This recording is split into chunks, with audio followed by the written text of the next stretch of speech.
Hey guys, in this video we're going to be learning about line of best fit. A line of best fit is a line that shows the direction of a data on a scatter plot. A scatter plot is basically just dots on a graph that are kind of just all over the place. And to find a certain line, you're going to use this line of best fit.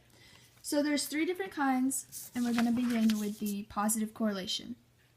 To dot this, to put the dots on the graph, you're going to have to use your data plot right here, the x and y values, and put them on the graph. And it's going to be all random.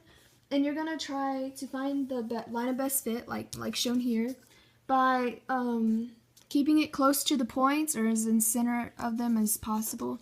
And as you can see here, it's positive because it's going in an upward slope, like this. Yeah, that's positive correlation. The next one is negative correlation, which is the exact same thing, but instead of the slope going this way, it's going to be going this way. So you're going to put your dots all over using the x and y values given, and you're going to make the line as center as possible through the points. And as you see, it's like this, so it's negative. And the last one is no correlation, where you can't put a line of best fit because they're not in a certain order as to where you can tell what their slope is. After plotting your data on the scatter plot, you're going to have to find your slope for your line of best fit. And I'm going to show you how to do this in our first example. So here, we've already been over this. You're going to add your data plot here into your scatter plot. But on the second part, you're going to have to choose two coordinate pairs from the data given. So I chose x, 1 and 5, 5. And to find our slope, we're going to have to use our slope formula, which is right here. And you're going to use those to plug them in and follow out the order. And you're going to simplify if you get a fraction. If not, then use the whole number. But if you get a fraction, simplify it as best as you can to a rounded decimal. You're then going to plug this into your slope-intercept form, which is y equals mx plus b. You will find your y, which is, you're going to choose one of these coordinates, and I chose 1, 2, and you're going to plug in your y, your x here, as in the formula shown, y and x, and you're going to simplify it and go through it and to find your y-intercept, which is b. For this, we got y equals 0.75x plus with your y-intercept of 1.25. So you go here and you find your y-intercept, which is 1.25, and your slope, which is 0.75. So you're going to go here and you're going to go there, and you're going to make the line go through the points as straight as you can. For our second example, we're going to do the same thing as we did in the first one by plugging in our data plots here into our scatter plot and using the slope formula, which is y2 minus y1 over x2 minus x1 to find our slope for our line of best fit. So you're going to find, like I said before, we're just going to go over this again. You're going to find two coordinates in here to use for your slope formula. You're going to plug in as it says, and you're going to follow it out. And if you have a fraction, simplify it to the most simple decimal.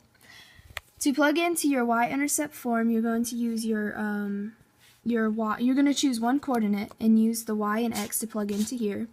And if you have a fraction like here, you're going to put your x value over 1 to right here, like I'll show you here. You simplify it as here. So here I got 3. And you'll simplify it to find your y-intercept, which is 2, and this is our slope formula. So you're going to do the same thing and come over here and find 0.3 on your x-axis and go up 2, and that's where your line of best fit is going to start. And you're going to try to make them go straight through the lines as best as you can. Pause this video and work out this problem, and when you're done, unpause it and we'll go through it together. So to begin working out this problem, you'll need to put your x and y values on the graph, like the dots on here. So to answer number 1, find the slope of the line of best fit, and you have your two formulas. To begin, you're going to use y2 minus y1 over x2 minus x1. So I chose two coordinates, which was 1, 5 and 5, 30, and I plugged them into this formula. After working it out, I got 6.25, which is our slope. Using the slope formula, which is y equals mx plus b, I chose the first coordinate, which was 1, 5, and plugged it in for y and x and used my slope.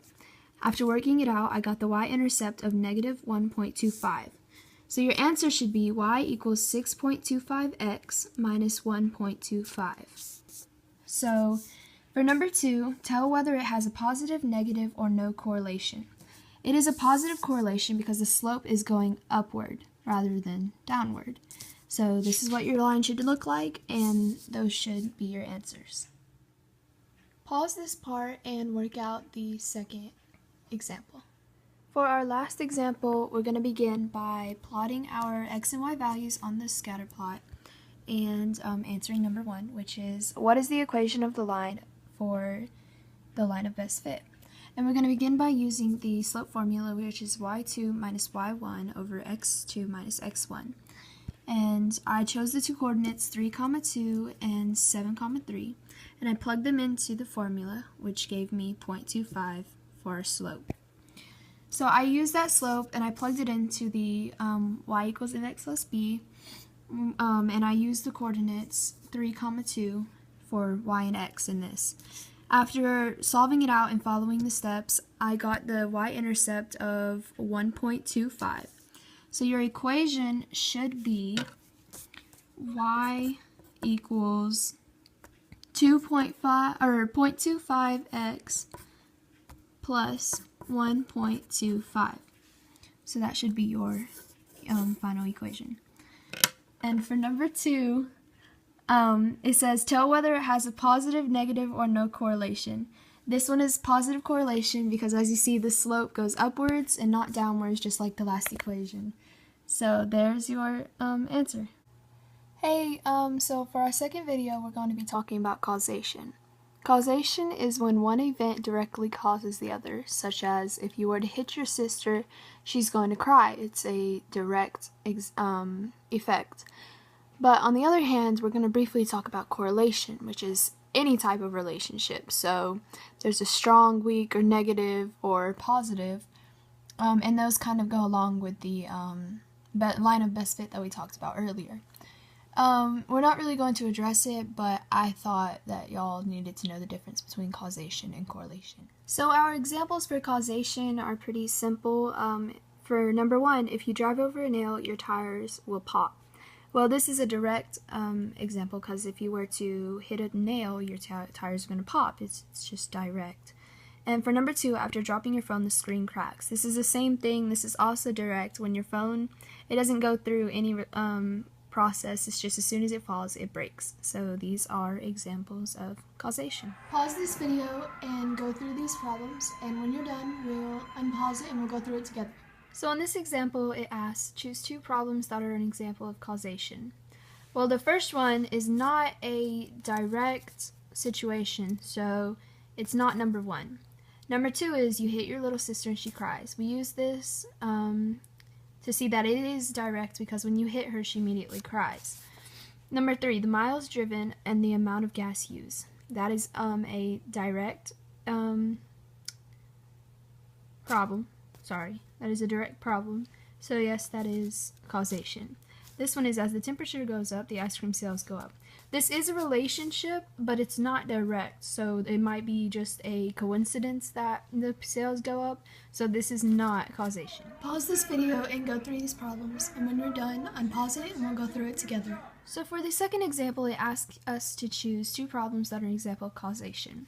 Well, number 1 is causation because after smoking a cigarette, it can cause cancer. So that is a direct example.